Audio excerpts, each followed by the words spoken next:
پښتانه ټول لکه سوچه غوړي دي دا به منې پښتانه ټول لکه سوچه غوړي دي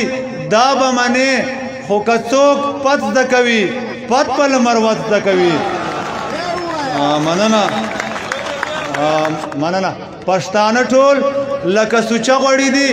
دا به منې خو که څوک پت زده کوي پت په مروت زده کوي د دې سړی خو باقي سر په اسمان ولګېده حیران په دایمه چې کله به عادت زده کوي وس مې نور نه رسي له وخت نه به ګیلې کومه ځوانه ځوانۍ کې ژوند بې خوند او بې مزې کومه بس که خبر یم او که نه وي مې پخه ګڼلې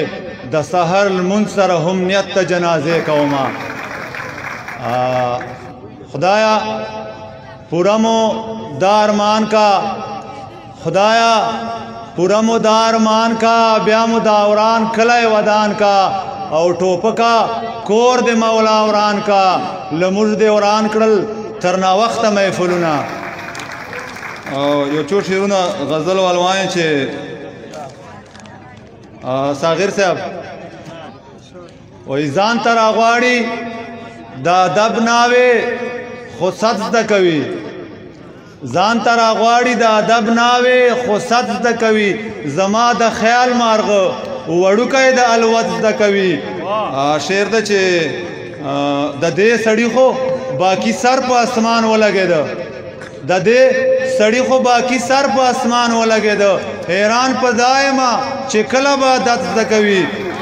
مننه شعر ده چې رشید احمد صاحب پښتانه ټول لکه سوچه غوړي دي دا به منې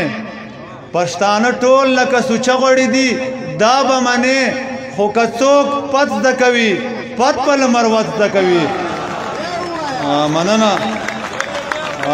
مننه پښتانه ټول لکه سوچه غوړي دي دا به منې خو که څوک پت زده کوي پت په مروت زده کوي شعر ده چې صدر صاحب انور شاه صاحب وایي موږه ګیلې له کښلو نه کوو مجبور دي که نه موږه ګیلې له کښلو نه کوو مجبور دي که نه دا د خامار بچي چې چنه له فطرت زده کوي شعر ده چې خان بوډا کېږي اوس بچای په جلسو کې وینم خان بوډا کېږي اوس بچای په جلسو کې وینم ګټه جاري غواړي لګیا د سیاست زده کوي مننه